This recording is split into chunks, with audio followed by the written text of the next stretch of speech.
think I have a small zucchini problem.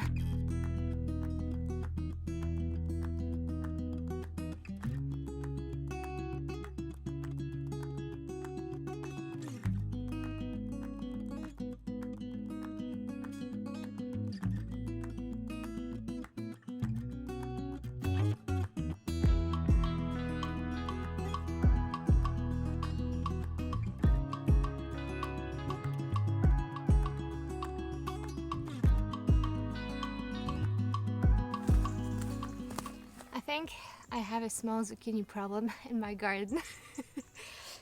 So obviously those ones were collected way too late because I cannot keep up with my zucchini plants. I think I have 1, 2, 3, 4, 5 zucchini plants, and that's way too much.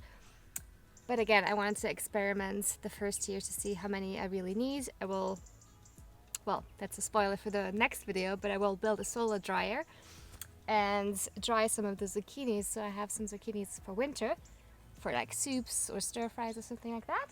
And this big plan at the start, I will have to put those down, it's too heavy. And the big plan here in front I will take out because it's too much.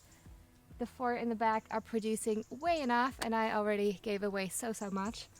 So this one is kind of crowding my pumpkin plants, which is really doing well, which I'm happy. And it's starting to crowd the tomatoes as well over here. The other one I placed a bit more isolated, which was a good idea. This one just in the middle was strategically not the best spot. So I will remember that for next year. And yeah, let's take out this plant first. Okay, I had to get some gloves because the leaves as well as the stems are quite prickly. So I have to gear up. Those gloves are way too big. Anyways, let's get going.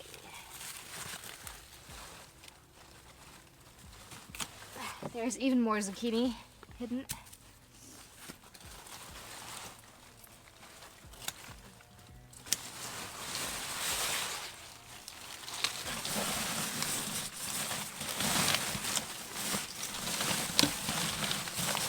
The good thing is the leaves are fully healthy, so I can put them on the compost, which will be my soil for next year, so full circle.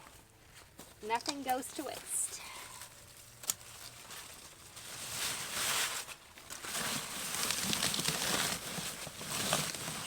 Ah, more zucchini.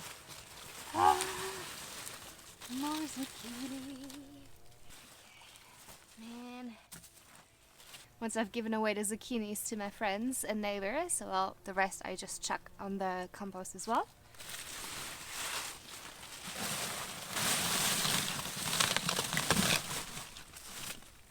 The thing with zucchini also is that usually people have enough themselves with their one plant, and I went overboard and planted 5.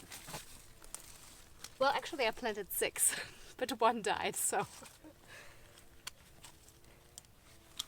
next year I will only plant 3, and if 1 dies I still have 2, which is good. And even if 2 die, then 1 is also plenty.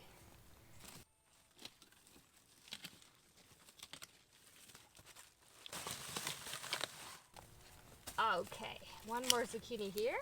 Well, oh no, there are more, I just see them. So this is actually the size that you want to harvest them. In my opinion, this is how they taste the best, because they're not as watery and the texture is nice and firm.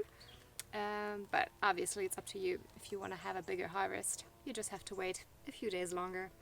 It doesn't take long for this to the big zucchini. But yeah, like this, I really like them, so I will keep this one for lunch.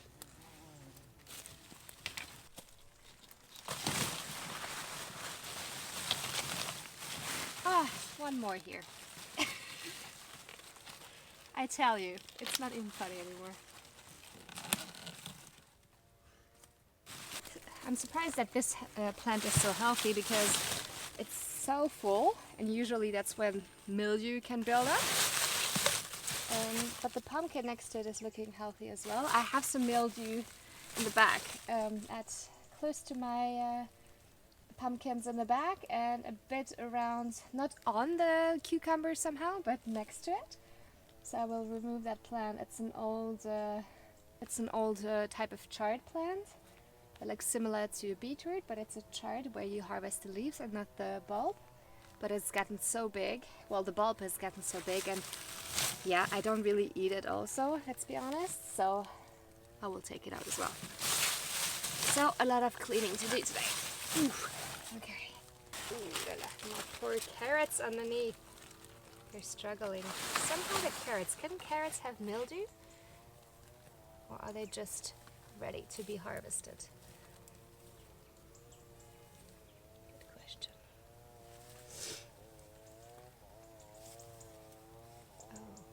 Oh, what is happening here?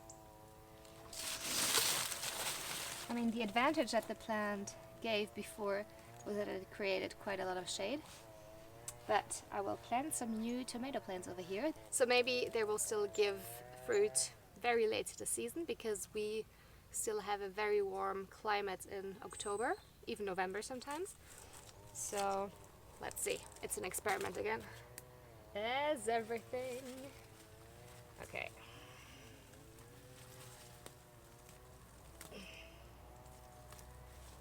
Oh yeah. Woo!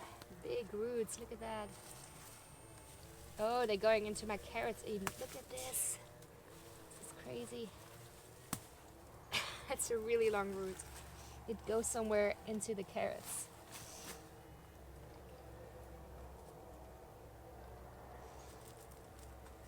Okay, first job done.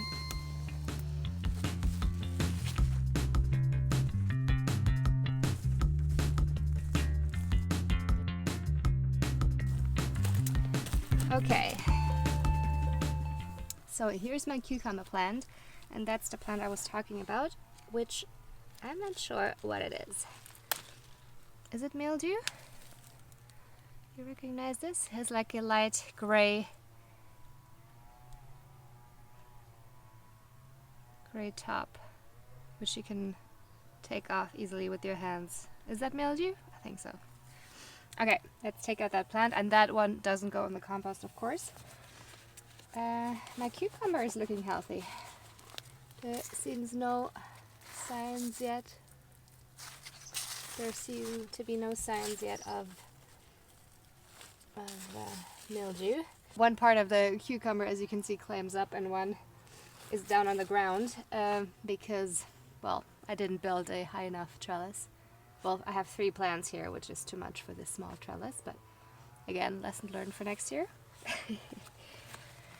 but the cucumbers are growing well, so all good. Okay, let's take this. Oh my god, you cannot believe how big that bulb is. Oh my god, oh my god. Look at this. This is insanity.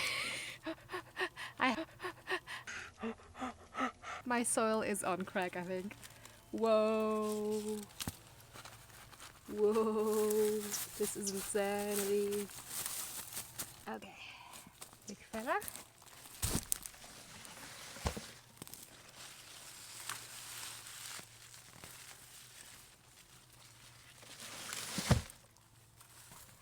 Look at this leek has now also space to grow again. Okay. What about those salads? Well, I'm obviously not eating them anymore, but should I take them out? Or should I wait for them to flower? I have a lot of salads to flower over there as well. Let's take them out. Let's take them out.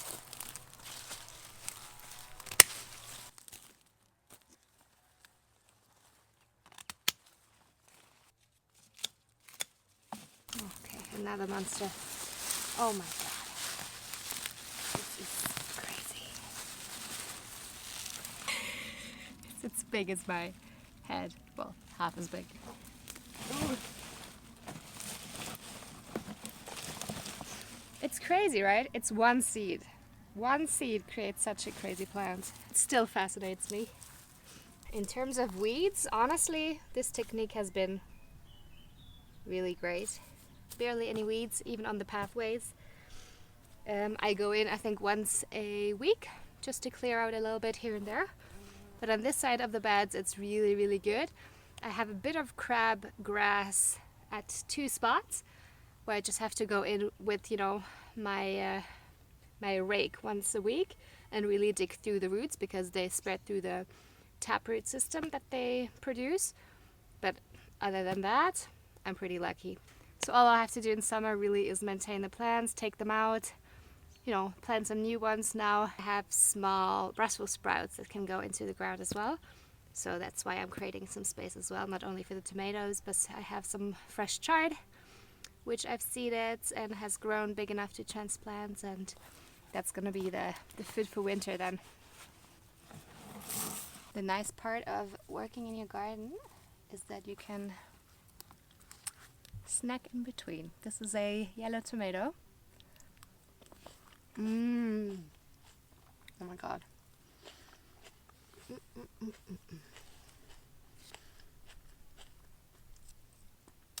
Delicious.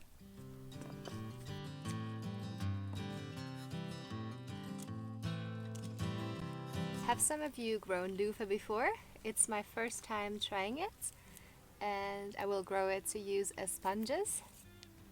I'm very curious how they will turn out. I think you have to let them dry out on the vine, but let me know in the comments if you have some experience with growing loofah. And yeah, nice little plant. I really like this construction. It was a simple reinforcement mesh that I had left over from my concrete foundation for the shed. And I just put some mimosa branches in the ground, attached it to it. And I think I will do the same for the cucumber next year because, well, it's really easy, and then the plant has a lot of air circulation through it, and yeah, they seem to like it.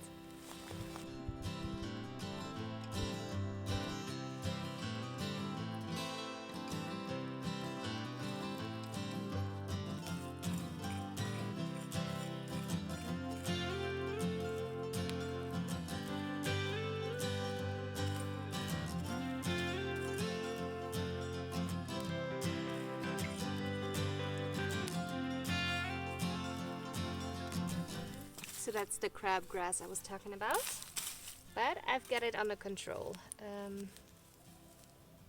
You just have to go in once a week and really go for it, and then you weaken the root system every time, and you know, maybe in a year I will be able to get rid of it completely.